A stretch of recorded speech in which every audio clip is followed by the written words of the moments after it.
Alright, good day once again mga kapatid. For this video, pag-uusapan po natin ang patungkol po sa market ng pabo. Ayan. Napakalaking bagay po patungkol po sa pabo na pag-uusapan po natin ang patungkol po sa market mga kapatid. Ayan. Kasi ito po yung mostly na request at tanong po ng ating mga kababayan na gustong magbalak o may plano po na mag-alaga ng pabo. Kumusta daw po yung market ng pabo? So ito po, samahan nyo po ako. Here we go, let's go! Dating po sa market ng pabo mga kapatid, napakalaki po o napakalawak po ng market ng pabo. Kasi po, ang karne po ng pabo ay pwede po siya sa lahat ng tao. Paanong klaseng religion, pwede po siya mga kapatid. And then, ang kagandahan pa, yung karne ng pabo ay hindi po siya malangsa. Pwede rin sa kahit anong klaseng putahe, depende na lamang po sa nagtitimpla o nagluluto o gumagawa ng pagkain. So ngayon po mga kapatid, pag-usapan po natin kasi nga, ang market po ng pabo ay napakalawak po. Kaya lang, sa simula po, pag mag-aalaga po kayo ng pabo, pag gusto po kayong mag-market, ay mahirap po talaga. Dahil ang pabo dito sa Pilipinas ay hindi pa po masyadong maraming tao yung tumatangkilik. May mga mangilan-ngilan na hindi pa nga po minsan nakatikim ng pabo. Pero yung iba, marami po, lalo na sa panahon natin ngayon na mayroon pong social media, marami po nagka-interest at gustong tumikim ng litsong pabo o karni ng pabo. Ayan. Dahil sikat na po yung pabo sa panahon natin ngayon mga kapatid. Kaya lang pag tayo po yung nag-aalaga, mahirap po sa una kung ima-market natin sa ating kapwa yung pabo. Kasi nga, sa simula po talaga mga kapatid, bibigyan ko po kayo ng karanasan ko po sa pag-aalaga ng pabo. Nasa mag-aanim na taon na po kasi akong mag-aalaga ng pabo. Dito po sa aming lugar o sa aming barangay, mabibilang lamang po sa aking 10 daliri yung bumili sa akin ng pabo. Ayan, yan po yung literal talaga na naobserbaran ko po. So ibig sabihin, posible po na hindi po kayo makabinta sa inyong barangay. Kung makabinta po kayo sa inyong barangay, mas maganda. So, sa ngayon po, kailangan nyo pong magpapakilala muna sa social media. Ayan. Dahil, ayun nga, sa simula talaga, mahirap po talaga ang pag-market. Lalo na pag wala pa pong nakakakilala sa iyo. So, dapat magpapakilala po tayo na marami po tayong pabo sa pamamagitan po ng social media. Gagamitin po natin yung platform ngayon ng social media kung paano, saan at anong dapat gawin para makilala o malaman po ng kapwa natin na mayroon po tayong mga alagang pabo. Ayan, mostly kasi sa mga buyer ng pabo mga kapatid ay tingnan muna nila yung profile kung legit po ba tayo na nagbibinta ng mga alagang pabo at anong line yung mga binibinta natin. So yan po, pagdating po talaga sa market ng pabo mga kapatid, napakalawak pa po, napakagandang i-explore pa po natin dahil yung pabo po dito sa Pilipinas mga kapatid ay hindi pa po ganun katalamak. Hindi po siya kagaya ng manok na, ayan, sobrang dami na po talagang nag-aalaga dito sa atin. Pero sa pabo ay hindi pa po talaga marami mga kapatid. Kasi ayun nga, may kamahalan na kunti yung materialis rin ng pabo. At the same time, ayun, pagdating po sa market ay hindi po siya madali sa simula talaga. Ayan. So, sa pagkakataong ito mga kapatid, kung nakikita nyo po itong aking pabuhan, ayan, ilang pabo na lamang po.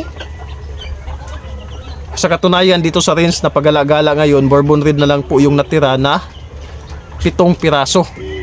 Tapos doon may hybrid ako doon sa kabila at local turkey. Ilang piraso na lang. So, talagang ayun nga, sa simula ay mahirap po talaga i-market mga kapatid. Kung gusto nyo pong malaman kung sa inyong lugar malakas po ba ang buying behavior, kung mayroon na pong nag-aalaga sa inyo ng pabo dyan sa inyong lugar mga kapatid, or obserbaran nyo po ito ang paraan kung paano nyo malalaman na yung breeder o nag-aalaga ng pabo sa inyong lugar ay malakas po yung kanyang binta. Kahit hindi mo na tingnan yung kanyang social media mga kapatid, tingnan mo lang yung kanyang range o yung kanyang pabuhan. Kapag marami po yung lalaking pabo lalo na yung may edad na po, nasa mga 8 months, 1 year. Maraming lalaking pabo sa kanyang range. Ayan. Yung breeder na yun mga kapatid, isa lang po yung sigurado doon. Hindi po malakas yung kanyang pabuhan. Basta't marami pong lalaki o barakong pabo na nasa kanyang range at nasa saktong gulang na po. Dahil ang pabo mga kapatid ay pwede po natin yang pagparisa ng 1:10. Pwede po yan mga kapatid. Kung mga hybrid, 1:6, ayan. Pero dito sa akin, yung mga local turkey, nasubukan ko po na 1:15, ayun. Goods pa rin. Dahil nung nakaraang taon, isang lalaki lang po yung aking tinira, tapos yung aking babae ay nasa mga 15. At ayun, awat tulong ng Diyos, maganda pa naman po yung production. So, ayun. Kung mayroon pong nag-aalaga sa inyo ng pabo sa inyong lugar mga kapatid, bago kayo pumasok sa larangan o sa pag-aalaga ng pabo, kasi nga, ito nga, market po yung ating tinitingnan o yung topic natin ngayon. Tingnan nyo po, pag maraming lalaki, hindi po healthy yung kanyang pag-aalaga ng pabo mga kapatid. Kumbaga, makikita natin, lalo na dumaan na po yung December, January, February, pag tiningnan mo yung kanyang range, sobrang daming lalaking pabo pa po. Ayan. Tell me, sabihin niyo ako kung hindi totoo yung aking sinasabi sa inyo. Kung maraming pira po yung tao na yun, okay lang po. Baka kanyang tinitipid or sinisecure yung mga lalaking pabo para personal consumption. Pero pag nakikita naman natin sa kanya na sakto lang, ayun, hindi po healthy yung about po sa cash flow ng kanyang pag-aalaga. Kasi nasa sales po o nasa marketing po yung kagandahan ng pag-aalaga ng pabo. Dito sa akin, sa awa tulong ng Diyos, kung nakikita nyo, wala pa akong masyadong pabo sa panahong ito dahil ayun, na-dispose ko po nung nakaraang December. So ngayon, ongoing naman, ang pinaparami ko ay yun naman pong mga hybrid turkey. Dahil ayun, gusto nating mag-upgrade nang sa ganun ay makuha po natin yung saktong edad o saktong laki ng pabo para litsunin. Mas maganda kasi yung hybrid turkey mga kapatid, kasi malalaki sila ng kunti kumpara po sa local turkey. So yun po mga kapatid, hindi po madali, lalo na po sa baguhan pagdating po sa marketing ng pabo. Ayan, depende na lamang po kung paano po natin gagawa ng paraan. Basta ang masasabi ko po sa inyo mga kapatid, sa mga magsisimula pa lamang po, hindi po madali. Ayun, kung gusto nyo pong i-market talaga yung pabo mga kapatid, nasa social media platform po yung ating maraming customer. Dahil ayun nga, sinasabi ko sa inyo, dito sa aming barangay, mabibilang sa 10 daliri lamang po. Baka hindi pa nga umabot. Ang tagal-tagal ko na nag-aalaga ng pabo, ganong bilang pa po yung naalala ko na bumili dito sa akin, sa aking area. Kumbaga dito sa loob ng aming barangay. Pero sa mga malalayong lugar, ayun, doon po ako maraming customer. Ayan, lalo na po sa social media, doon ko po nakuha. Yung iba, maraming nag-chat, nag-comment. Kaya lang napakalayo, nasa Luzon at Mindanao. So mostly na mga customer ko po ay dito lamang po sa Visayas.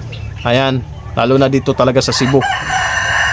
Pagdating naman po sa buying behavior ng mga pabo sa panahong ito mga kapatid, iba na po kumpara dati nung nagsisimula pa lang ako.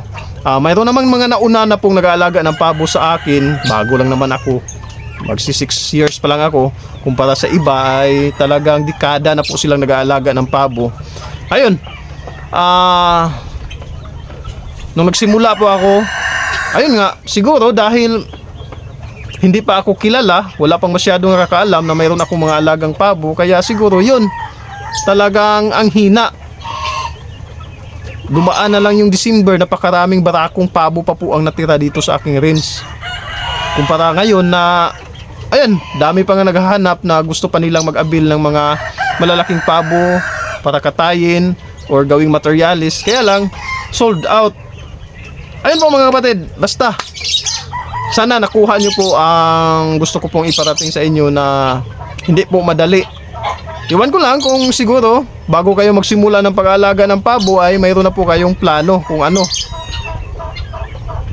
Di po natin masabi. Pero sa ngayon, ang buying behavior po ng pabo mga kapatid ay malakas na po. Iwan ko lang. Dahil siguro sa katagalan ko na, kaya ngayon parang lumakas na. So baka mayroon pong maidagdag o may ikomento po yung mga veterano na po, dekada na pong nag-aalaga ng pabo. Paki-comment down below na lang mga kapatid. Nang sa ganun ay malaman po natin, kumbaga ibigay nyo po yung inyong kuro-kuro kung ano po yung paningin ninyo. So doon po sa mga nagtatanong patungkol po sa market ng pabo, ayan, sa ngayon po malakas na po, lalo na po yung mga hybrid turkey. So pagdating po sa hybrid turkey, marami po yung klase.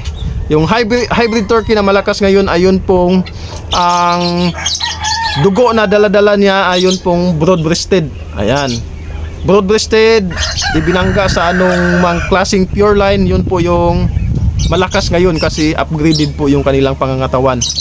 So yung ibang kulay malakas naman, kaya lang pang display lang kasi yung kanilang gamit. Pagpalagay natin BAP, blue slit, yung maging itong Bourbon Red nga. Kaya lang malaki kasi ito ng konti, itong Bourbon Red. Bilong po siya, yung kanyang pangangatawan ay nasa hybrid form po na kagaya ng may daladalang broad-breasted turkey. So yan po yung malakas ngayon mga kapatid, kasi nga yung market ng pabo ay nasa litson at karne po talaga. Diyan po malakas yung pabo. Kaya demand po yung mga hybrid turkey na may daladalang dugong broad-breasted. Yung hybrid na iba, yung BAP, binangga lang sa kagaya nito Bourbon Red. Ayun, hindi yun masyado, kumbaga papunta lang po yun doon sa local. Kasi nga maliit po yung kanyang pangangatawan. Kasi nga ang lakas po ng market sa pabo ay nasa litson po talaga mga kapatid. Yan po talaga. Kahit saan mo tingnan, nasa litsong pabo po talaga o sa karne po ng pabo ang malakas pagdating po sa market. So yan po mga kapatid, ay iwan ko lang kung nakuha nyo po yung gusto ko pong iparating sa inyo. Basta pagdating po sa market ng pabo, napakalawak pa po mga kapatid, masarap o maganda pa po talagang i-explore natin. Kaya lang, ayun nga, sa pagsisimula ay hindi po talaga madali. Sabihin ko na po sa inyo, marami pong na-influence ko siguro or nagkagusto na mag-alaga ng pabo. Kaya lang dumaan mga 1 taon, 2 taon, ayan, sumuko na po sila, tinigil na po nila mga kapatid. So bago nyo po pasukin ang larangan ng pagpapabo, ayan, dapat ihanda nyo po inyong sarili na ganyan po talaga. Kahit saan naman aspito ng negosyo mga kapatid ay mahirap po talaga yan sa simula.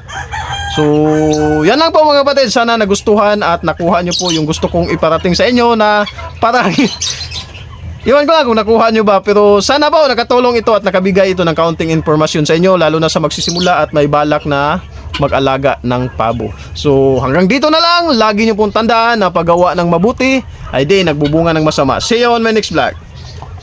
Bye bye.